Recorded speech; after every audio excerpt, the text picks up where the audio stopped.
And now I have the pleasure of introducing Evan Fallenberg, who will introduce RobinHemley and engage him in conversation. And I know you've been waiting patiently, so I'll be very brief, despite the fact that I could spend a lot of time on Evan's bio. But he is the program's fiction coordinator and the author of 2 novels, Light Fell and When We Danced on Water, which have won various prizes. His selected translations include novels, creative nonfiction, librettos, and television, and he's been a runner-up for the PIN Translation Prize. And he's basically translated everybody in Israel, including Meir Shalev, Alon Hilo, and Ron Lashem, Yair Lapid, etc. He's been a guest faculty member at the MFA program in creative writing at City University in Hong Kong, and is the recipient of fellowships from the MacDowell Colony and the National Endowment of the Arts. So I'll turn the program over to you guys. As I was listening to the Dvar Torah, I was wondering, for our guest this evening, RobinHemley, what it must be like to come to an event like this. I'm willing to wager that this is your first book event with the Dvar Torah that started it. Okay, so maybe we can incorporate that into our conversation this evening. I'm thrilled to be here, and I'm extra thrilled that you all are here and that Robin is here this evening. It's something that he and I have been talking about for years, the possibility of getting him somehow to Israel, and this seemed like really the perfect fit. Before I get to Robin and this evening, just a quick word to the Rudoffs. You live with Shaindy's memory every day, and in a different way I think we do too. And something about that fact brings us together, and I'd say gives us all strength and the willpower to continue to do what we do. It was just too short. And, but may we all have that willpower and strength to continue for many more years in her memory. You have, I believe, on the program a little biography of RobinHemley, and so I'm not going to read that all through, but I just want to point out a few things, all right? And we're going to come back to one of them in particular. The fact that Robin has an incredible collection of work already under his belt, a total of 11 books and counting, and a few, literally a few more on the way, and definitely a few more in his head percolating. So we'll be talking about that. And I really want to actually focus on that this evening, partly just sort of the breadth and the depth of those. And so I'll tell you a little bit more about the books themselves in just a few minutes. But you should also know that he's made a film this last year called Jewish Caviar. And so I'm putting it out there so that if I forget to ask him about it, you'll remind me. And he's won a bunch of awards, Guggenheim, Nelson Algren, 3 Pushcart prizes. I mean, I feel like a Jewish mother now, but why not 5? And his teaching career, I mean, it seems like every time we talk, he says, oh, and then when I was teaching in North Carolina, I was like, wait a minute, I don't remember North Carolina, and what Indiana and Iowa I knew about, and now he's currently the writer-in-residence and director of the writing program at Yale, Singapore. It's called Yale NUS, National University of Singapore, right? So it is Yale, but it just happens to be in Singapore. And we teach together in the low residency program in Hong Kong that Marcella mentioned. So we go back a ways, but this is the first opportunity. Well, ironically, we've been talking about getting Robin to Israel for years, and this was all planned, and then suddenly he showed up in February with Yale. So I was really excited that this was going to be his first experience, but actually, the experience he had that time is very different from the experience he's having this time, and that's also something I hope we'll be able to touch on in our hour together. I'll be leaving a little bit of time for the Rudoffs at the end, and also hopefully for your questions. So if you have issues or questions that you'd like to bring up, that would be great. So everybody's been saying, I'm not the person you really want to hear this evening. So finally, we're getting to that person, RobinHemley. It's great to have you here. Thanks a lot. I feel like I need to say I'm not the person you want to hear. You'll meet him this evening at 8:30, whoever he is. Well, first of all, we've got this thing looming over us, this picture, and the genesis of this was that Nadia, our wonderful coordinator, said to me, do you have a picture of you and Robin together? And I said, well, I don't, because I never take any pictures, but somebody posted something on Facebook, and I'd seen it, and I said, I have sort of a vague memory of it.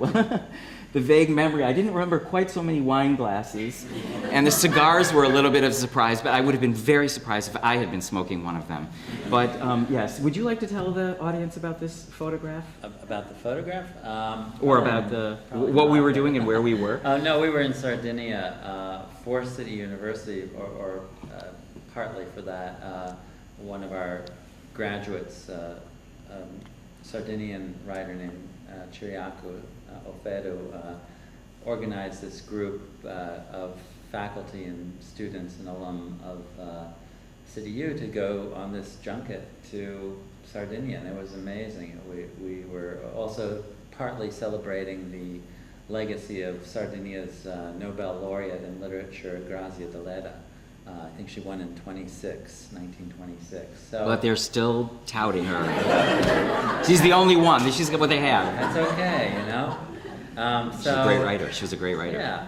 So we did all kinds of things to do with Grazia Deledda, and so we'd come back to our hotel and talk, because that's what we like to do besides write, is talk to other writers. And I was around some of my favorites, Evan and Ravi Shankar, who's an Indian American poet, I don't smoke cigars anymore. So this was my swan song for cigars. Anyway, so we were just out there on the patio, talking, drinking, schmoozing, the usual stuff that writers like to do. And I think that's also a kind of a nice segue to one of the other topics I'd like to touch on this evening, and that is the writing life. Because I think if almost anybody I know, RobinHemley is living it. But before we do any of that, I thought it would be nice if you would read. Sure. And give a taste of your oeuvre. And your oeuvre, yes. I'll go up there. Okay. Yeah.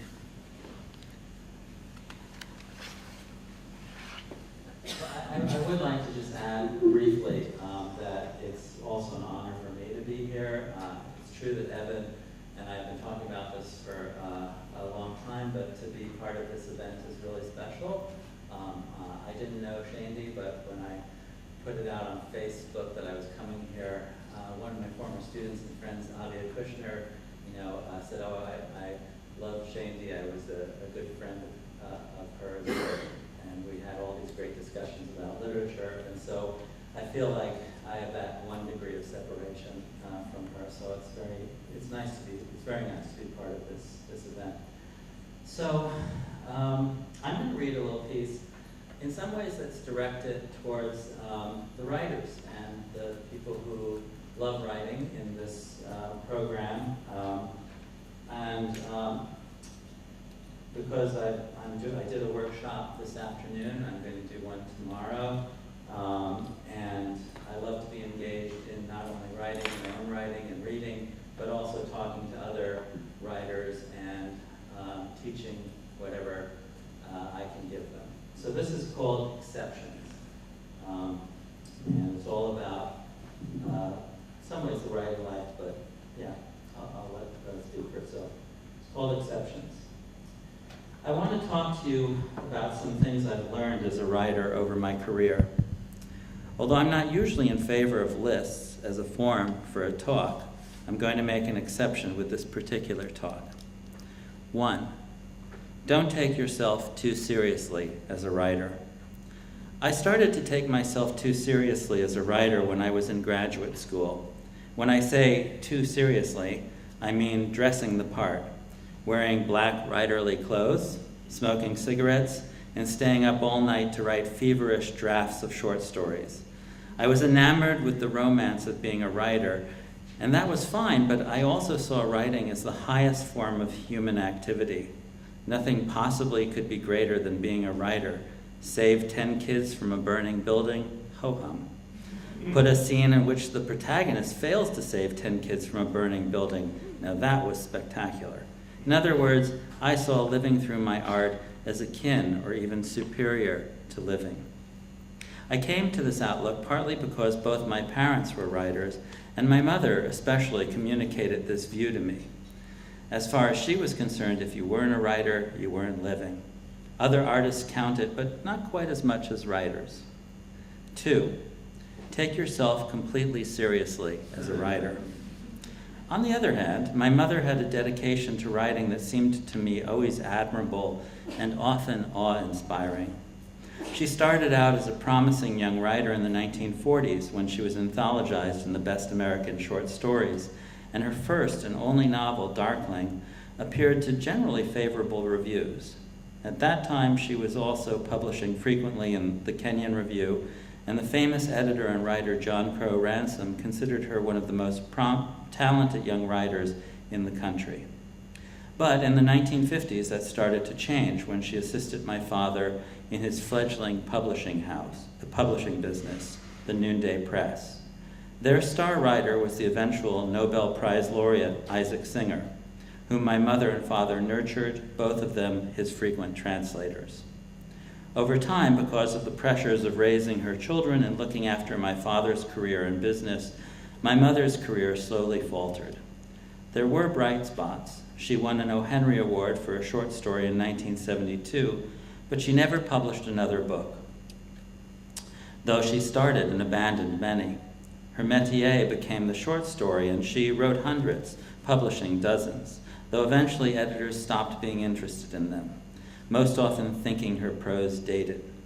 Her last published story, a lovely piece about the end of World War II titled The Dance at the End of the War, based on her time at the famous Black Mountain College, was published in the early 90s. For the last 10 years of her life, nothing of hers was published, and she sank into a quiet despair. Yet, when I called her on New Year's or any holiday and asked her what she was doing, she would always say, "I'm writing," or "I'm working on my novel."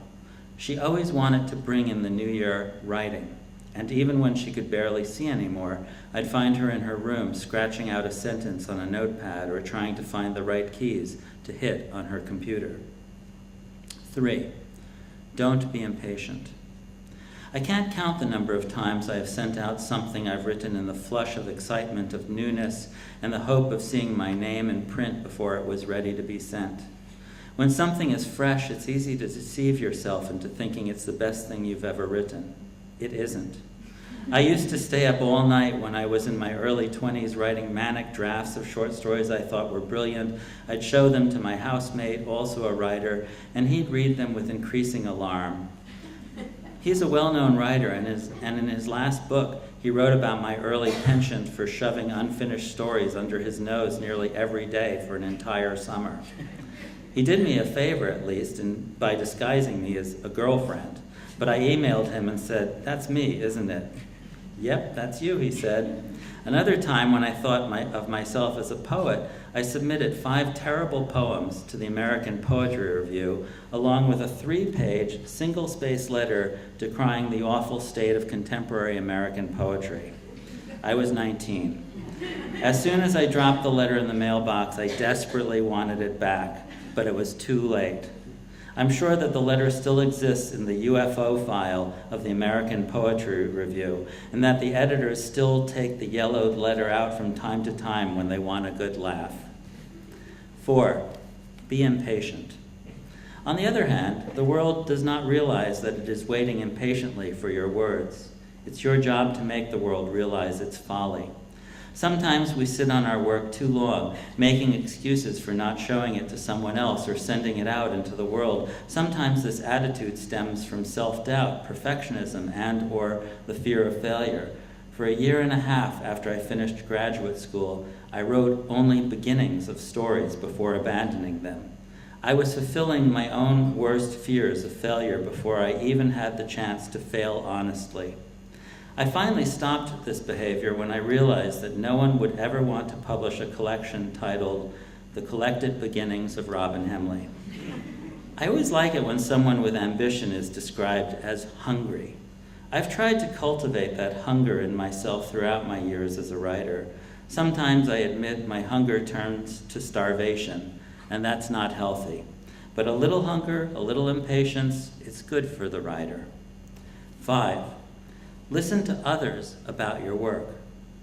Right after graduate school, I worked for a little while as a shipping clerk within the editorial department at Playboy magazine. I was friendly with the fiction editor who at that time was publishing in the magazine a gigantic excerpt of Norman Mailer's gigantic novel, Ancient Evenings. She told me it was largely unreadable because he refused to be edited. Well, he was being paid by the word, and so the more the merrier. I believe he was paid $50,000 for his excerpt, and this was in the early 80s. Even as an excerpt, the prose seemed like some literary dark forest one dared not enter for fear of being lost forever. The book was largely panned in reviews, but Mailer was an exception to the rule, this editor told me. Generally, the bigger the author, the easier they are to work with, she said, because they know that editing benefits them. She told me she hated working with green authors because they tended to be the most difficult, throwing tantrums over every proposed change. For the most part, I've listened to editors and have benefited from their advice over the years. Several editors have saved me from myself, from the manic young writer inside me who thinks everything he writes is the best thing he's ever written. It's good to have someone who can tell you when it isn't and who can help you make it so. 6, don't listen to others about your work. Of course, sometimes they're wrong. Sometimes they're really wrong, and you have to stand by what you've written. A case in point, that same editor at Playboy wanted to publish a story by Rick Bass. When she and Bass met to discuss editing, she told him that she loved everything about the story except for the ending. She told him emphatically not to kill off the main character. He replied, "Sure, actually, the main character doesn't die in the story." "Oh, yes, he does," she said. "No, he doesn't," said Bass. "I know because I wrote the story." "It's obvious that he dies," the editor insisted. This so infuriated Bass that he promptly withdrew the story from Playboy. A while later, he was attending a party hosted by George Plimpton in the Paris Review. Bass recounted the story to Plimpton and others at the party, and Plimpton said, "Well, listen, send the story to me and we'll publish it." So Bass did so, except he rewrote it in such a way that the protagonist dies, not once, but 3 times at the end of the story. It's called The Legend of Pig Eye, and it was reprinted in the Best American Short Stories. 7, don't give in to your self-doubts. Besides impatience, this is one of the big killers of writers' dreams. We all have self-doubts. I have them every day, and with every book, story, or essay I write.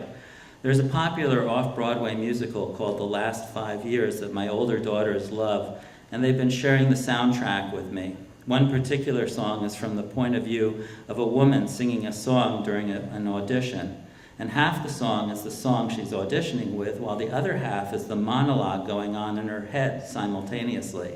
At one point she sings, "Why did I choose this song? I suck, I suck, I suck." Something similar could be the inner self-destructive mantra of many, if not most, writers. Most of us should post that quote above our writing desk so that we could look at it from time to time and laugh defiantly at it in the knowledge that our words might be ours alone, but not our doubts. 8, don't be too predictable. 9, your experiences don't matter. It's your imagination that matters. We all know people to whom amazing things have happened, or who tell us, "If I wrote down my life story, no one would believe it." Sometimes I worry that this person to whom amazing things have happened has become the dominant voice in the book world. I don't begrudge this person his or her amazing life story, but that's not why I read. I don't read to be wowed by someone else's experience. I read because I love language and the power of the imagination. Even someone telling a true story has to have a powerful imagination. Writing nonfiction is not simply a matter of recording events as they happened, but crafting a story and bringing to life characters who have lived and breathed, yes, but still need to be brought vividly into the world of the reader's imagination. That's why I always say that the fact something happened should not be the highest praise you can give a book. A second-rate novel should never make a great memoir. Mary McCarthy said famously of Lillian Hellman, "Every word she writes is a lie, including and the." True, perhaps, but read Hellman's masterpiece, Pentimento, and tell me that it doesn't move and entertain you, whether or not it happened. What she writes still happens. It happens for the reader inside. 10, Sometimes experience matters. In writing my book Do-Over, I depended heavily on both past and present experiences. I had to go back to some of the more ignominious embarrassments and defeats of my childhood, the fender benders, and actually relive them after a fashion, going back to kindergarten, the prom, summer camp, etc. In some ways, the book stems from a long tradition of Hollywood film concepts, the child in the adult's body, a la Billy Madison, The Kid with Bruce Willis, 17 Again, Freaky Friday, Big with Tom Hanks, and a host of others. It's one of Hollywood's tried and true concepts, and is also the idea behind Donald Barthelme's wonderful short story, Me and Miss Mandible, in which a 30-year-old man finds himself suddenly transported to 6th grade. It's the stuff nightmares are made of. But I wanted to try this out for real, and so I wrote up a list of 10 embarrassments from my childhood that I'd like to take another crack at. The list took me about 5 minutes. The Do-Overs took me a year to complete, and for me, the joy and humor of completing them was in the actual experience of, say, standing in the cafeteria line with a bunch of kindergartners, or playing zombie death ray at recess with a bunch of 6th graders, or being surrounded by a group of incredulous 8th graders at summer camp asking me if I was really a camper. What, did you flunk 5th grade 1,000 times, they asked? 11. Write every day without fail. I try as much as possible to write every day to make it as regular in my life as eating a meal. I've been told this all my life. First, my mother gave me the advice, but I really started heeding it after I read a wonderful little book written in the 1930s by Dorothea Brand, Becoming a Writer, right after I finished graduate school. In the book, Brand says that you're fooling yourself if you cannot instill this habit in your everyday routine, writing at the same time each day. Graham Greene wrote only 500 words a day, every day, and became, well, Graham Greene. I know that Isaac Singer wrote every day, as I'm sure do most of the great writers. 12. Don't write every day. Maybe take a break now and then. There is the problem of becoming too narcissistic. Isaac Singer famously would only give his son visiting from Israel half an hour of his time so that he could keep his writing schedule. And Faulkner once told his daughter, "No one remembers Shakespeare's daughter." As my mother once told me, great writers do not necessarily have great personalities. Faulkner's daughter at least might receive some cold comfort in knowing that in time, in geologic terms at least, no one will remember her father either, in the same way that no one remembers the once mighty and now forgotten king in Shelley's celebrated poem Ozymandias. The long term is completely out of our hands, and so it is the short term that matters most, the only portion of time over which we can reasonably foresee our artistic fate, the span of a single day. This is why the poet John Berryman tells a young and naive W.S. Merwin in Merwin's poem Berryman that you never know whether anything you ever wrote was any good, that if, quote, if you have to be sure, don't write. Slightly depressing, I suppose, but also quite liberating. You write, Berryman says, out of passion, the same reason we do anything we do worth doing in our short span. As writers, we have to face these truths, I'm afraid, and take heart in the contradictions therein. On some days, we don't have to face these truths. On some days, we forget every reason for not writing, and our words matter terribly for the span of that day, and maybe the next, and maybe the next. When I feel despair over it all, I try to remember my mother bringing in each new year, hopefully, writing even as she searched for the right letters on a keyboard, refusing to admit what those around her and who loved her could so easily see. Thanks. Thank you, Robin. I could see by the faces that you were enjoying it every bit as much as I was. And I think this was such a perfect choice to read this evening because it's really a combination of everything you do and everything you do well. Essay writing, memoir, humor, some fiction in there, I'm sure, but we won't ask which bits. And it all kind of comes together that way. And so let's start with the writing life, because you really touch on it a lot here. And there's wonderful advice, so much of it contradictory and so much of it really true. So what can you tell the audience here about your particular writing life?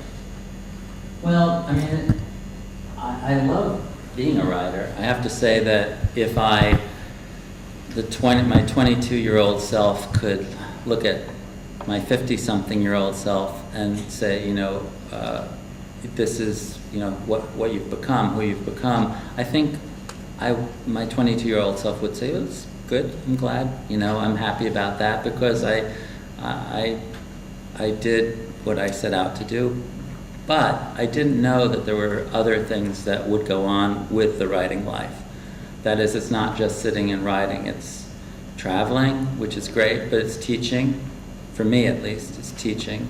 And I've come to love teaching, I'd say as much as I love writing, which is something I never would have said at 22 or even 32.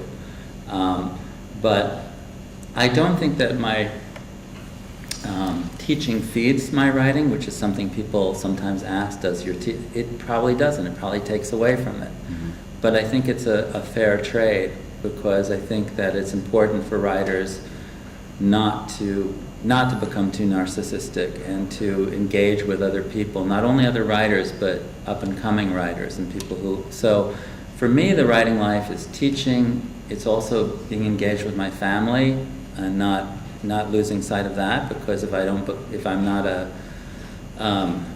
centered as a human being, I can't really write well either. So it's really trying to do a bit of a juggling act. Yeah. Well, you do it well. Robin is sort Ask of... my wife if I do it well. We didn't bring her this evening, exactly. No, exactly. Robin is what I would say an author demanded on the circuit. Anytime I get an email from him, it's from an unexpected city in an unexpected country. And there's certainly a lot of glamour to that, but as you say, it takes away a lot of time. But and teaching and now administrative responsibilities and everything. But you said something to me last night at dinner about an upcoming sabbatical. Yeah. And what do you plan to do during that sabbatical? Oh, my sabbatical. I'm going to be gone I'm going to be on sabbatical from December to August. And one of the things I plan to do is be as far away from my workplace as possible, which is very important because otherwise you'll be on every committee, but I'm also doing something very strange, I think, at my age. In some ways, I'm going to go to Australia, to the University of New South Wales, and get a PhD in creative writing. And I'm doing it because to get a PhD in creative writing there, one writes a book, which I do anyway, and then writes an exegesis or a commentary as well. And I love Australia, and I like the person I would be working with, so I thought, why not? Why not do that? Because I do think that it's also a way to become a learner again. One of the things that I'm sure you know is that it's very hard. I'm always giving people writing time or writing advice and looking at their manuscripts, but it's so hard to get someone to look at mine, and I need it too. I need to have people look at my work. And it's very hard to ask a friend because we're all busy. So I thought, well, I will pay for it and I will get a degree as a result. So I have an MFA, which is good enough. I've been great it's been great for me, but I wanted to go ahead and get a PhD too. That's fantastic. And you also mentioned to me yesterday that you plan to do a lot of writing during that time on your own. I do. I do. I'm applying to different residencies around the world, and I'm hoping to be just enmeshed in my writing. I've got a bunch of projects that I'm working on, or that I hope to work on, but I hope that by the time I just finished a novel, and I've got a nonfiction book that's been percolating.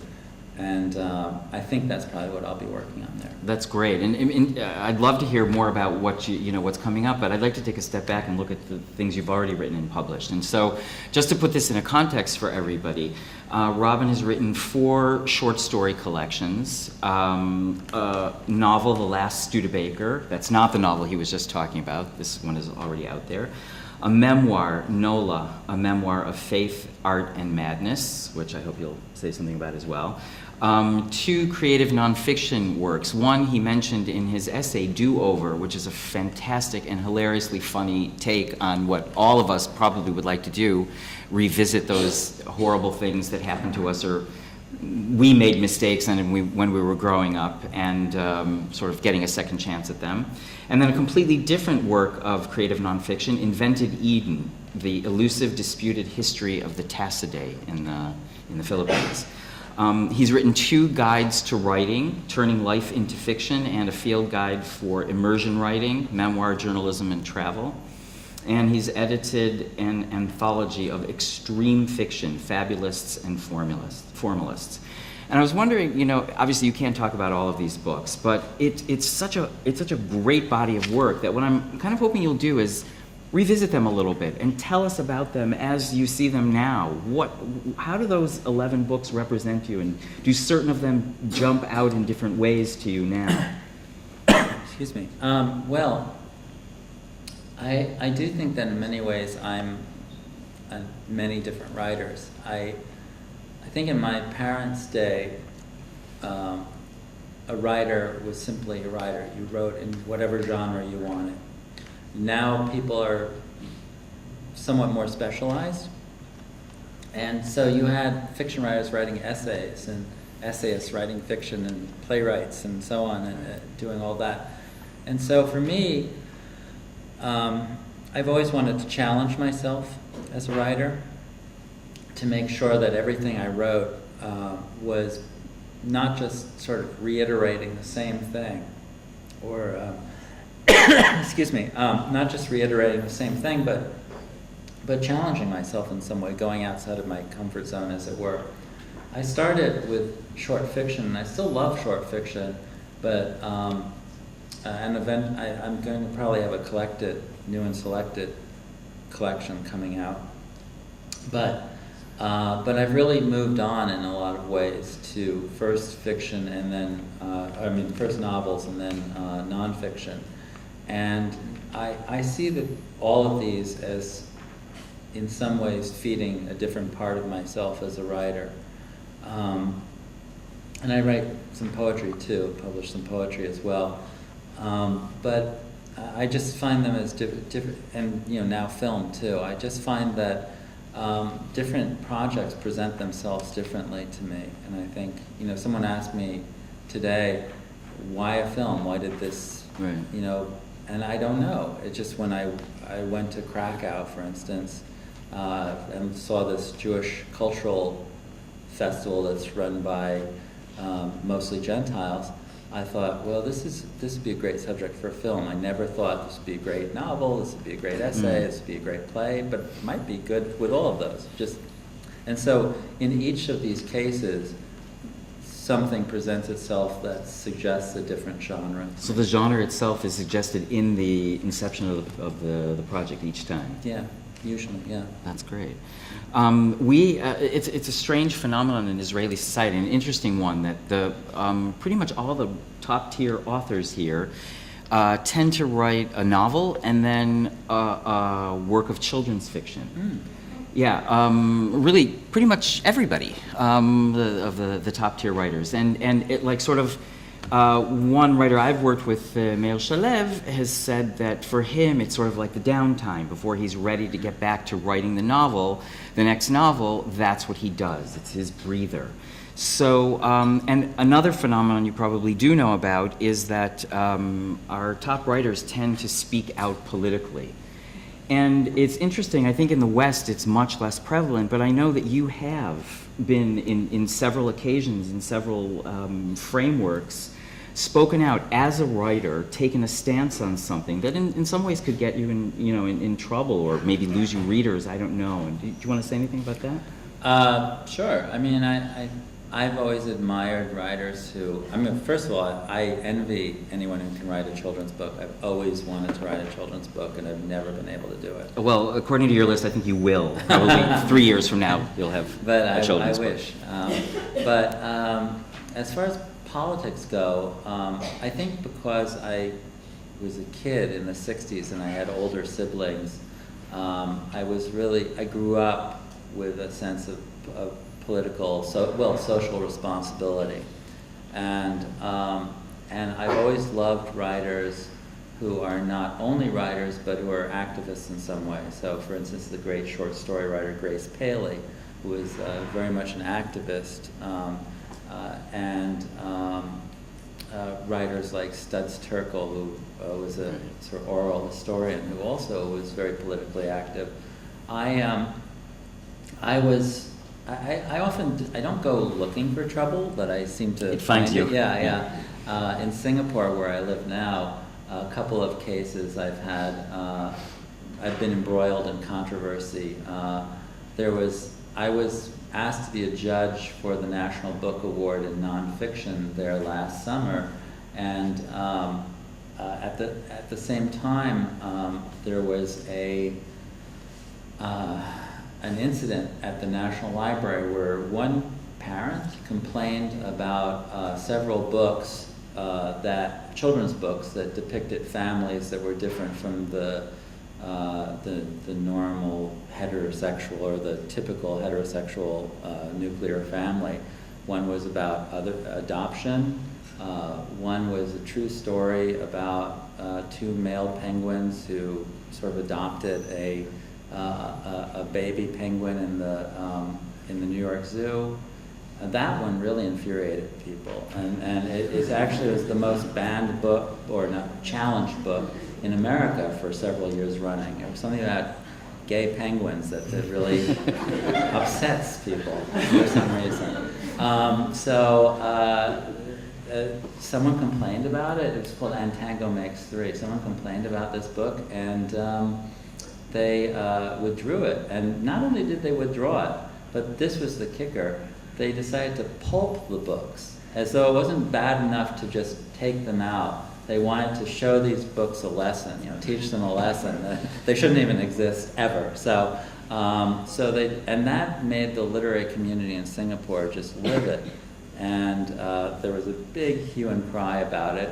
And one of my fellow judges said, I think I'm going to resign in protest about this. And once he said that, I thought, well, I think we have to follow. So I resigned too, and the next day I was getting interview requests from all over, everywhere, and this became a big cause célèbre from Pakistan to LA. I mean, all these newspapers, and I've been involved in several of these things. I mean, happily, the National Library Board reversed its decision, and although it was kind of an odd compromise, they put these books in the adult section. And they buried them, so no child could ever find them, but everyone was happy. So I find myself in situations like this. It's not the only time. I then actually convened a symposium on book banning and censorship in Singapore. Not in Singapore, but as a global controversy, and I invited authors from all over to participate in it. It was a really good event, well attended. It made people in my school somewhat nervous, but it went off without a hitch. Do you consider yourself a global writer? Yeah, I do. A global citizen too.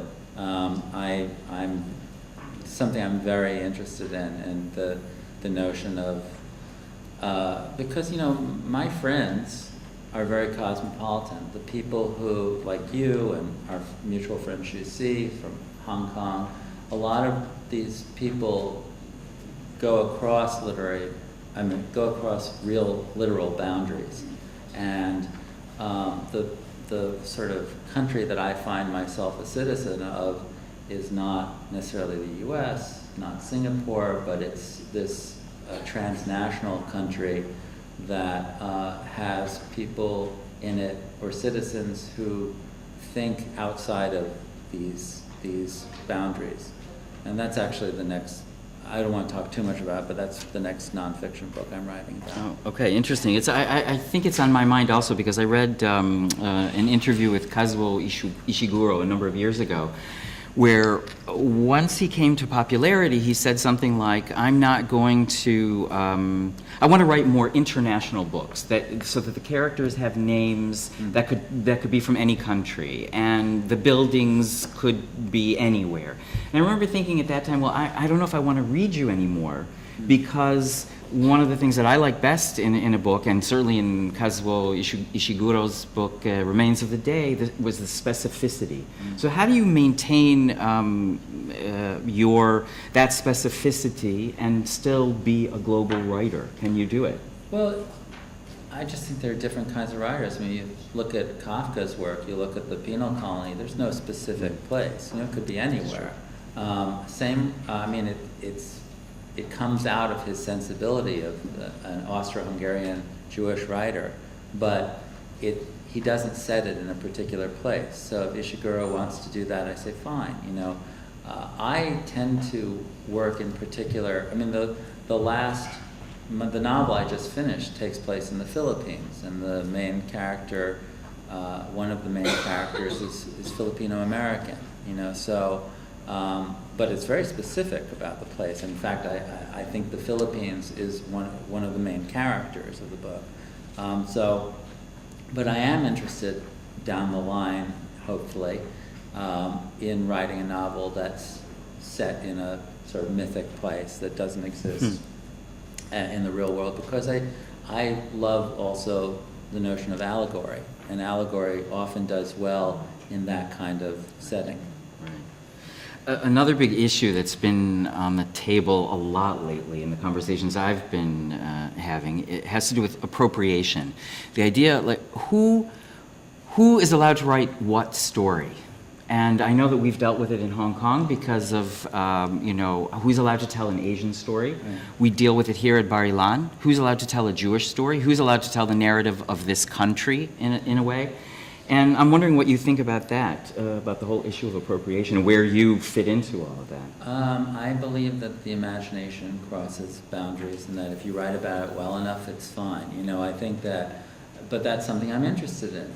Something it's again a fraught subject. When I was doing my documentary on this big Jewish festival that takes place in Krakow, part of what I was interested in was authenticity. And who gets to tell whose story? A largely Roman Catholic group can put on this big cultural event that's been going on for over 20 years in Krakow. But I thought, well, if in Fresno a group of Irish Catholics decided to do a Native American potlatch or something like that, that wouldn't go over well, And same thing with, as I was writing my book that takes place in the Philippines, constantly, almost every day, I thought, do I have the right to tell this story? Do I have the right to tell this story? Here's this Filipino-American character. But I thought, I finally came down on the side of, yes, I do. I shouldn't self-censor. My wife's from the Philippines. I'm married into the culture. I know my kids are Filipino-American. I know a lot of Tagalog. I know the Philippines really well. I've written about it before. I have a publisher in the Philippines who wants to publish the book already. So I feel like I know the territory. I can do it. I know that there's inevitable criticism I will get from people who I think want to guard a certain territory. But if you have to live with that if you're going to cross borders. Well, I mean, you've got the credentials now. I mean, you've worked for them, and I think that's maybe part of the issue is... It has to be a good book, though. Yeah. That's the thing. So, I mean, I do things like when I wrote the book, I've shown the book now to two... so the main character is a Filipino-American. He works for the U.S. Embassy in Manila. I had two embassy officials read the book. I took this great behind-the-scenes tour of the embassy in Manila. My former student, who's Filipino-American writer, read the book, and so I feel like I'm getting it vetted. Because I'd rather have the criticism now, before it's published than afterwards. It almost doesn't feel like appropriation anymore. So students take note when you're going to write a story that's maybe outside your normal existence, do the work that Robin was just talking about, and then you'll answer all the issues. And of course, then write a good novel as well. That goes without saying. It's just that I think people sometimes forget or don't know that fiction can often depend as much on research as nonfiction. Absolutely. Can you address that a little bit? Because since you deal both with fiction and nonfiction and the amounts of research you do. Sorry, what? Could you talk a little bit about that, about research? Yeah, I can talk a little bit about research. So research, let's see. My research, I tend to, I can get embroiled in it and just research something to death, and then I have to kind of stop and force myself to do the actual writing, because research is often more fun than the writing. So with my book on the Tassada, I researched it for several years before I got down to the writing. I could still be researching the book, but finally I had to decide, okay, it's done. Right. Okay, good, thanks. We're going to allow some time for questions now. Questions, comments, anything you'd like to ask or say to Robin, and then we'll wrap up. Yes, Leah. The fiction, non-fiction realms, when you're researching, could you say that a priori that it is more challenging to research and prepare for one as opposed to the other? Could everyone hear the question? So the question was, is it more challenging to research in one field, one genre more than the other, fiction or nonfiction? And I would say that every single book I've written is ridiculously challenging. And had I known at the beginning of the book what I'd go through to get the book done, I might not have written the book. I always begin very hopefully, very optimistically, thinking I'm going to get this one done in a year and a half, 5 years later. And so I think they're both challenging. I mean, even researching the book about my sister was challenging in a different way, but they're all challenging in different ways. To research something about your family is emotionally challenging. To research something about a lost tribe in the Philippines is challenging because there's a steep learning curve of learning about a culture, learning about politics of the Philippines, and then to research a novel is equally challenging, but in some ways more fun. I would say that there's a lot of fun in researching a novel. Just because you tend to become a kind of expert on. In any case, you become an expert, kind of lay person expert on whatever you're researching. Thanks. Yes, please, Bill. I'm interested in your comments about censorship, and I think the edge issue now may be the French publication about publishing pictures in Mohammed cover. Yeah. And the question is, where does good taste and censorship have its order between the two? Yeah, I mean it's obviously an issue that is not something that's easily, I mean, one can make a kind of glib statement one way or the other, but it's something that is, I don't want to be evasive about it, but I've gone sort of both ways in thinking about, I feel like I understand both sides of it. I tend to fall on the freedom of expression side more, but I understand that in the world we live in, that to really denigrate someone certainly does not in any way justify the kind of response of the people who, you know, killed the journalists, but that I've listened to some people who were really have been terribly offended by some of the maybe glib responses of the Western press, and I'm still thinking about it. I'm still mulling it over. I don't know. I mean, I don't feel that there's an easy answer to it. You didn't expect an easy time here this evening, did you? No, I mean, it's something I think about. I think about, but it's one of those things of holding two contradictory thoughts in your mind at once. You know, it's not something that I feel qualified in some ways to make a ruling on. You know, I don't. It's one of those things that is really tragic and really sad, that, you know, we live in a world where these things happen, but at the same time, I understand people who I understand that people who have a different view from mine should be heard. You know? And this has become an issue among writers in particular now because of what happened at the Penn World Voices Festival right now, going on in New York. So yeah, it's very topical, and it's very hard to know where to stand on an issue like this. Other questions? Lana? I was curious if, when you're teaching students outside of the United States, if there's a learning curve for that, or whether you feel that when you're teaching writing, there are significant cultural differences in dealing with different nationalities, different ethnicities. Yeah, always, and that's. Could everyone hear Oh, the question? sorry. Yeah. What are the challenges of teaching outside the U.S. and the different sort of cultural differences that one encounters? And it's a great question.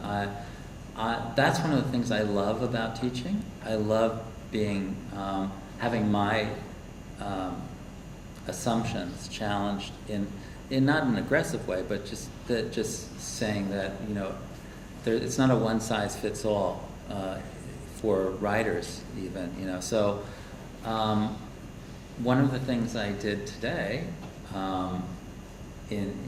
for an exercise was to do an exercise I use quite often, where I have, relatively often, where I have sometimes people write about the first kitchen that they remember.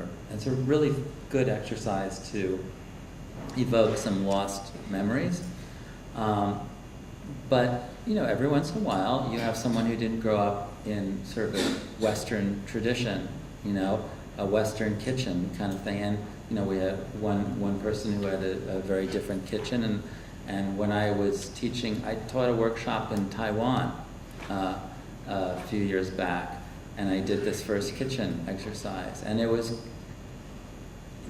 my interpreter said, they have no idea what you're talking about, you know, and this is, and I got some great results, but just the whole relationship of the Taiwanese to kitchens was very different. So one has to be flexible. You know. Anyone else? Yes, Geula. In the master class, we were talking about when you're ready to write about something, like the distance that you have from it, like from a personal perspective, like when you're writing about your sister. Yeah. How do you know? Like, I'm sure you started writing about your sister before. Yeah. How do you know if you have the distance to write? Yeah. Sometimes you do, sometimes you don't. While there's no hard and fast rule for anything. You know, I wrote a piece which I think is perhaps one of my better essays, called "Reading History to My Mother," and it's all about when she was sort of sinking into dementia. And I wrote it in the heat of the moment. I wrote it while I was dealing with her caretaking in a very, it was occupied every minute of my day. And I wrote it it's a very recursive essay. It keeps sort of coming back to the same things. And I think it's one of my best essays, but I wrote it right then. Had I written it now, it would not be as powerful. But that was so much an exception. Most of the time, so when I wrote about my sister, it took me 15 years after her death before I was able to write about her. For her, I really needed that kind of distance. But you don't know necessarily that you have the right. I mean, even when I was writing it in the middle of it, sometimes I would be an emotional wreck, and this was 15 or 20 years later, and then I'd get past that, and I would take out or I would have my friends who were reading it, they would sometimes say, "Oh, that's a little too much, Robin. I think you're over emoting here." And so they would tell me where I needed more distance. So sometimes it depends on having really good readers who are honest and will tell you what you need to do. Okay, last question. I saw hand up. Yeah, Shlomo. Yeah. If I understand you right, you're working on several books at the same time. So how do you do that? How do you know when you can concentrate and finish one of the books? Yeah. Good question. I don't actually work on more than one book at a time. I tried that. It's disastrous. It's terrible. You have to really focus. I have to focus. So I was working on a book proposal and some articles, some essays on this nonfiction project I want to do, but at the same time working on this novel. And I finally just realized I'm never going to get this novel done unless I put everything else aside and work on that. So that's what I did, and I got that done. And I also think for a novel, you really have to immerse yourself in that world so fully that you cannot just dip in and out and expect it to actually have any emotional power. Good, thank you. We'll say thank you to you in just a minute, but first I'd like to invite Sarah Rudolph Olshan to come up and say a few words on behalf of the family. Hi, everybody, and thank you so much for coming. I'm Shaindy's sister, Sarah, and I've always been very proud to be called Shaindy's sister, and tonight is certainly no exception. Seeing friends and family come out tonight and seeing the flourishing Shaindy Rudolph creative writing program in Bar-Ilan gives my mother and I a lot of nachat and nechama. And I just want to thank some of the people here tonight: Michael Kramer, Marcella Selak, Linda Zisquick, Evan, Nadia, Bill Kolbrenner, and we want to welcome Alana to the family here. Really, and you spoke so beautifully. And what you spoke about Shaindy and just your synthesis of Torah and literature really was exactly in her line of thinking and definitely in her spirit. So it feels really good to know that you're here and you're carrying on that tradition, that way of thinking. Nice to see Alan here, thank you. And Jude Levinson, thank you very much for being here. And of course, RobinHemley, it was really nice. It was a terrific talk, I thought. And I think that the spirit in which you talked about writing and certainly your creativity is really something my sister would have really liked. And I think she was really an advocate for writers. And I think she would have really liked this evening and certainly to have met you. And just thank you all very much for coming.